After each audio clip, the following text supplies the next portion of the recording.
हे friends, अस्सलाम वालेकुम। Recipe craze kitchen में खुशामदीद। ईद से रिलेटेड, इफ्तार से रिलेटेड मज़ेदार से डिज़र्ट की रेसिपी के साथ हाज़िर हूँ, जिसे आप बहुत कम खर्चे में बना सकते हैं। तो बिस्मिल्लाहिर्रहमानिर्रहीम। सैलेड के लिए आपको सबसे पहले चाहिए, आपने एक मिक्सिंग बाउल के अंदर ऐड करने हैं 2 अदद आपने ले लेने हैं सेब, और उसको आपने काट कर शामिल कर देना है। उसके साथ आपने इसके अंदर शामिल करना है केला। अच्छा, केले जो हैं वो मैंने 3 अदद लिए हैं, और उसके अंदर वो भी काट के आपने शामिल कर देने हैं। सेब काले हो जाते हैं, स्याह पड़ जाते हैं जैसे ही आपने काटते हैं, तो इसके लिए एक टिप देती चलूँ कि आप इन्हें अगर ठंडे पानी में थोड़ा सा नमक डाल के टिप करके रख देंगे, तो उससे क्या होगा, इसका टेस्ट भी बरकरार रहेगा और यानी ये स्याह भी नहीं पड़ेंगे। उसके बाद आपने इसके अंदर शामिल करना है अमरूद। अच्छा, अमरूद की मकदार भी मैंने 2 बड़े साइज़ के अमरूद लिए थे, उसको भी आपने काट के इसके अंदर शामिल कर देना है। फिर बारी आती है स्ट्रॉबेरीज़ की। अच्छा, मैंने स्ट्रॉबेरीज़ ली थी, तकरीबन 10 से 12 स्ट्रॉबेरीज़ हैं, और कुछ अभी शामिल करें, कुछ बाद में गार्निशिंग के लिए रख लूँगी। सो इसके अंदर स्ट्रॉबेरीज़ आपने शामिल कर दी। ये तमाम जो फ्रूट्स चले गए, और जो सीज़नल फ्रूट्स जो आपको पसंद हो, आप इस सैलेड के अंदर शामिल कर सकते हैं।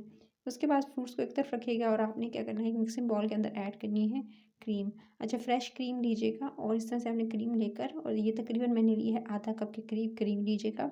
मलाई का इस्तेमाल भी कर सकते हैं। उसके बाद आपने इसके अंदर शामिल करनी है मायोनीज़। अच्छा, मायोनीज़ जो है वो इसके अंदर तकरीबन मैं शामिल करूँगी 2 से 3 टेबलस्पून भरकर, आपने इसके अंदर मायोनीज़ ऐड कर देनी है। क्रीम और मायोनीज़ को आप अच्छे से मिक्स कीजिएगा, और एक अच्छा सा जी आप कह सकते हैं कि एक मिक्सिंग बना लेंगे, जो कि हम ऐड करेंगे बाद में फ्रूट्स के अंदर। तो ये सैलेड बहुत ज़्यादा पसंद किया जाता है, हेल्दी भी है। आपने सिर्फ ये कि आप इसे इफ्तारी में ले सकते हैं, इसे सहरी में भी आप ले सकते हैं, बहुत हेल्दी है। सो रिच भी है, क्योंकि इसके अंदर क्रीम और मायोनीज़ एट अ टाइम दोनों चीज़ें इस्तेमाल हो रही हैं। चाहें तो दोनों की क्वांटिटी जो है इक्वल भी ले सकते हैं, यानी ऐसे कर सकते हैं कि 1 कप क्रीम लीजिएगा और आधा कप के करीब जो है वो मायोनीज़ ले लीजिएगा।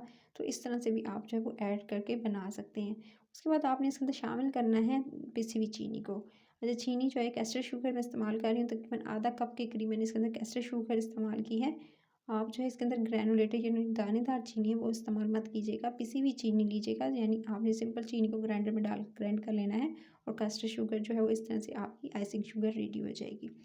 उसके बाद आपने चीनी को बहुत अच्छे से आपने इसके अंदर मिक्स कर लेना है, और जी इसके बाद ये देख सकते हैं बहुत अच्छे से ये मिक्स हो गई, और लास्ट में आपने बस इसके अंदर शामिल करना है सिर्फ और सिर्फ 1 चुटकी नमक।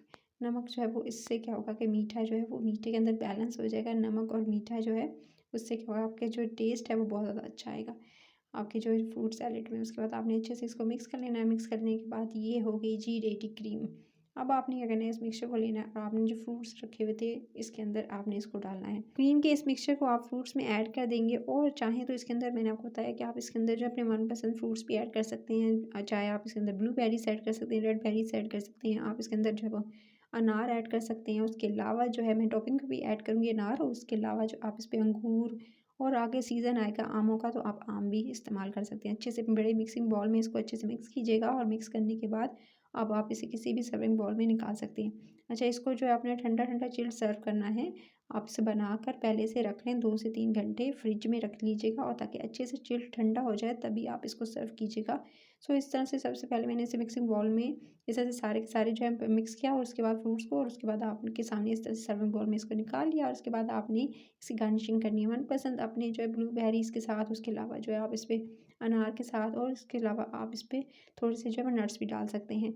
सो इस तरह से मैंने इसकी कर ली थी सजावट, और अगर आप चाहें तो इस पे थोड़ी-सी शहद की टॉपिंग भी कर सकते हैं, इससे बहुत ज़्यादा रिच और क्रीमी टेक्सचर और ज़्यादा आएगा। रेसिपी के चैनल को सब्सक्राइब, वीडियो को लाइक और शेयर ज़रूर करना है। इसे ठंडा-ठंडा चिल्ड सर्व कीजिएगा, एन्जॉय कीजिएगा, चाहे वो ईद का ओकेज़न हो, दावत का ओकेज़न हो, या इफ्तार का ओकेज़न हो। आपने इसे ज़रूर ट्राई करना है, फीडबैक देना है, लाइक, शेयर और सब्सक्राइब करना नहीं भूलना है। अपना ख्याल रखिएगा। Till the next video, take care.